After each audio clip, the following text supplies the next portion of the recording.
It's nice to emerge from the fog we've been in the last 2.5 years, and I appreciate Glenn and organizing this event and bringing everybody together face to face. So it's been a long time since we've had a chance to talk about what we're up to in the Ring of Fire, and we're going to catch up with that. And what I'm going to do is I'm going to backtrack to about 2016 and highlight some of the events that have been press released. But from the very beginning, when we staked the railroad claims in 2009, one of the pillars of this organization is that you can't mine the Ring of Fire unless you have a way of getting the chromite out of the Ring of Fire. It has zero value if you don't have a bulk transportation method. And that's why we staked those claims. We knew we had to prove that we can get it out. And another pillar of this organization is that we need to utilize cutting edge technology or the technology of the future to reduce the chromite to the ferrochrome. And so we've invested heavily in patenting a direct gas reduction of chromite to ferrochrome, and we've received patents for it. And lastly, one of our pillars from the very beginning is when we did stake those claims in 2009, we did that in agreement with the then chief of Martin Falls First Nation, and he was also a businessman and participated in the staking of those claims. And nothing has changed since then.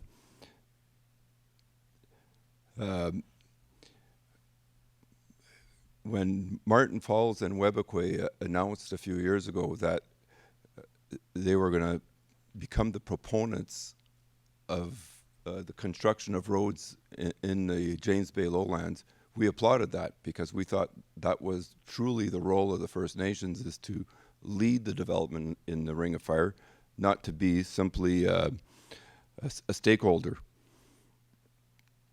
And from the very beginning, KWG always wished to honor the spirit of the treaties and share the land. And I think that's finally happening, and we're very happy to be part of this process. And it is truly historical. We've applied for patents for our natural gas reduction of chromite, and we've received patents so far in 5 different jurisdictions in the planet, including Canada. We've also reached out all over the world for entities that might be willing to participate in this development. Building a railroad from Nakina to the Ring of Fire is a huge enterprise. It's at a minimum a cost of $2 billion. So we were approached by China Railroad First Survey and Design Institute, which belongs to China Railway, and they came over and they sent a bunch of their engineers to look at this, and they gathered all the data and completed a feasibility study.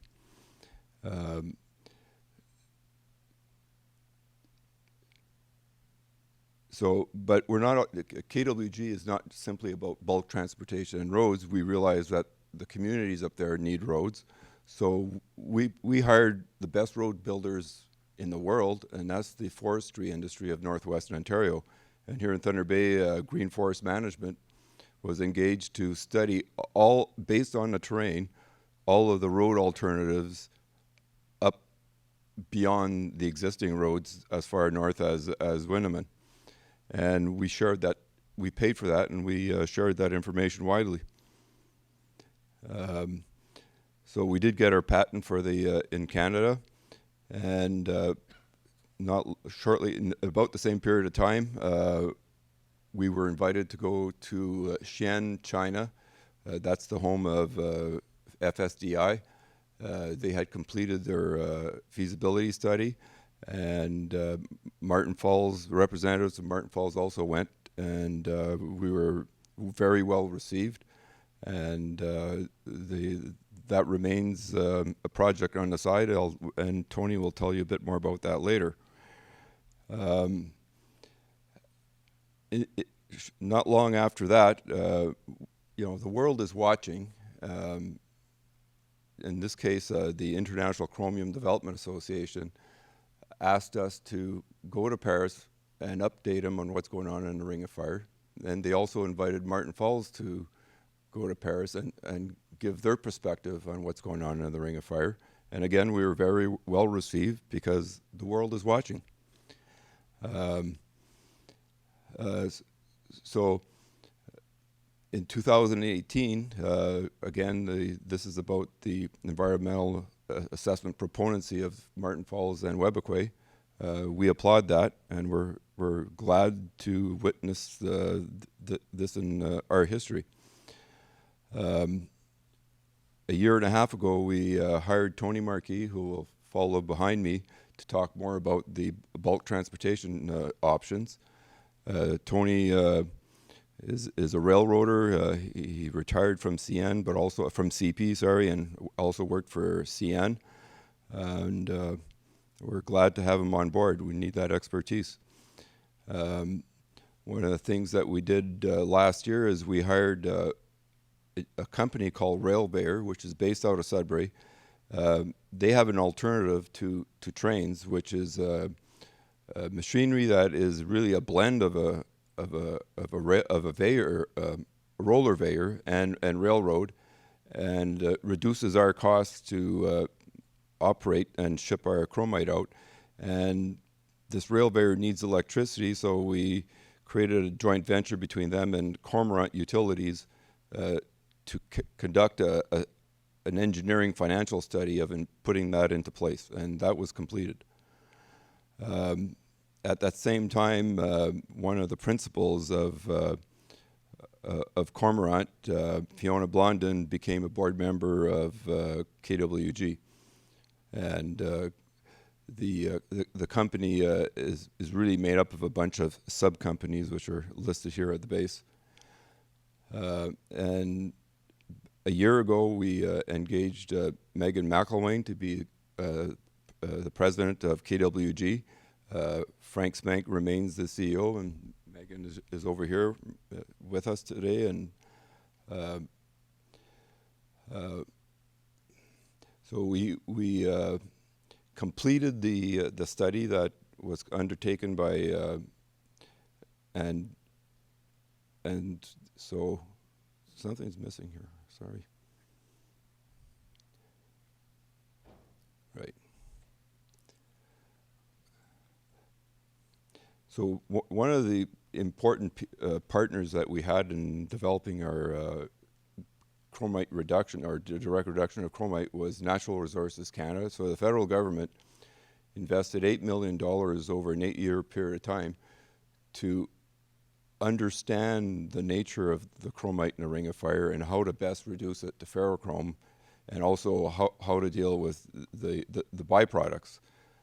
So a large proportion of that budget was to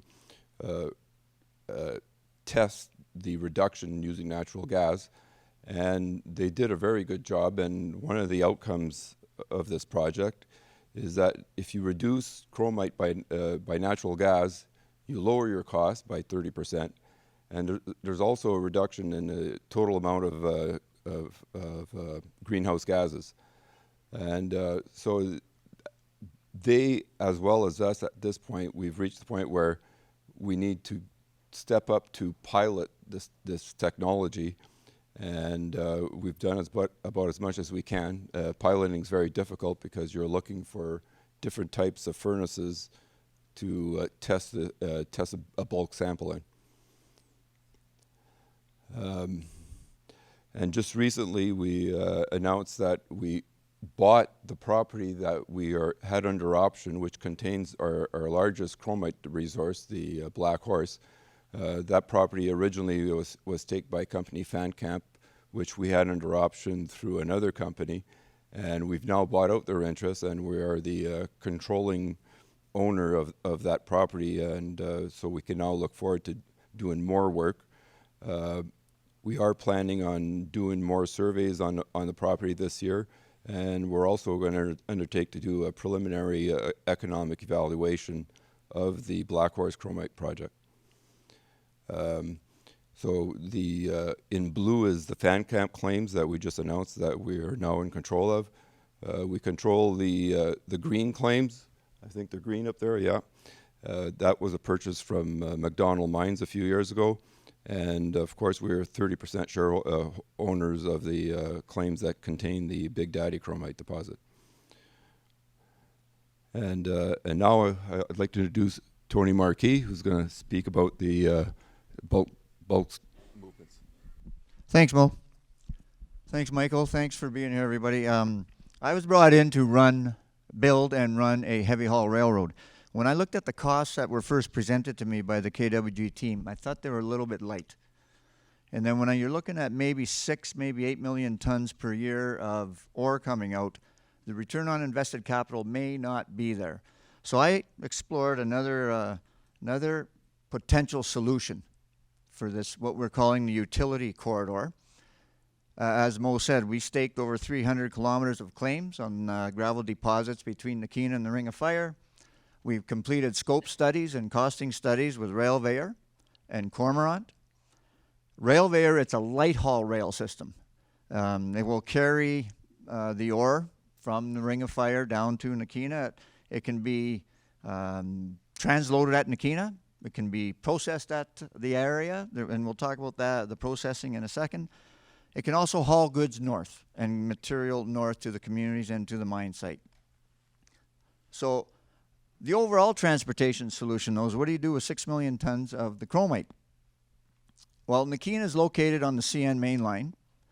Easy access to the west coast, whether it's Prince Rupert, which is a CN facility, solely owned and easy to get to, and that would be my choice if I was CN, or could go to Vancouver. Nakina going to the west, you've got, or to the south, you got ease of transport to Sault Ste. Marie. You can operate on CN to a place called Omagh, Ontario, and then south on the Agua Canyon Railway down to Sault Ste. Marie. Nakina southeast, you can easily get to Sudbury. CN main line all the way through Sudbury. As we know, a lot of facilities in Sudbury that can do processing. There's brownfields in Sudbury. A nickel moving to Sudbury might be a nice idea. Nakina to Timmins. You've got the investment, if the O&R invested, and put in what we used to call the Pagwa sub when I was at CN Rail between Calstock and Nakina, you could get direct transportation to Timmins. It would travel on the O&R, and 6 to 8 million tons of freight product on the O&R would probably make that a viable railroad. So there are people looking that this could really help out an Ontario-funded railroad. Railveyor. Why Railveyor? Environmentally friendly. It meets so many of the issues that have been raised and already talked about here today. It runs on electricity, no emissions. It sits on the land surface. You do not have to upset what we know is called the breathing lands. No particulates, no emissions, less noise, less dust. It's simple, it's fast, it's flexible, it's extendable, it's expandable. And let's assume we build Railveyor into the initial claims that we have, and then another mine starts out a further ways up. You can easily extend the Railveyor up to the next mine. You don't have to add all kinds of roads. You don't have to add the infrastructure. It's a very simple system to build. It's also a simple system to move if you have to move it. The energy efficiency is remarkable. And the beauty of Railveyor allows for underground mining, no open pit mining. We would run the Railveyor down underneath, into the ground, load it, loop it, down to Nakina. And if you're only handling the ore once, your costs of operating the mine are substantially less. A case study, and I put the website up there if you want to read it. Castile Mine in Missouri, the quotes from the superintendent. This technology has the potential to revolutionize underground mining. One of the added benefits of Railveyor is that it will reduce traffic on community roads. The train will replace 200 one-way haul truck trips each day. I'm going to share with you some, I'll almost call it proprietary information. The CapEx costs that we've come up with Railveyor $859 million Canadian. The OPEX, and for the miners in here, I think when you see $379 a ton, that's pretty darn good. Substantially less than rail and way less than trucking. So your overall OPEX cost will be a lot less than traditional mining. Cormorant Utility Services, another partner in our project. They completed their electrical infrastructure CapEx study to supply the power to Railware, to the mine sites, and to at least 5 First Nation communities. Planning on a 230 kilovolt transmission line, which has included with it 72 single mode fibers to allow for high-speed communications across the whole system. And another bit of information, almost $1 billion of cost on CapEx, and be just shy of $2 million per annum on the OPEX. So here are the procurement opportunities. I'm not going to go through each one, but I can tell you for a city like Thunder Bay, there's upwards of $460 million of potential business when it comes to fabrication of rail, fabrication of the cars, for services.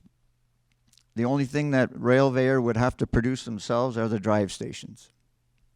So there's a lot of opportunity in the pipeline when the projects start to roll out. Cormorant Utility Services, we haven't costed out what we could do locally, and that will be something that we will work on as a project, as the project rolls out. The one thing I do want to mention, as Megan has shared with Chiefs Cornelius and Bruce, Moe touched on it. The vision of KWG since inception is that this utility corridor will be the foundation of an indigenously owned enterprise. Much more than a partnership, much more than just a handshake. This is business. We plan to build this utility and turn it over to be run as an enterprise by the Indigenous. Thank you very much. Any questions?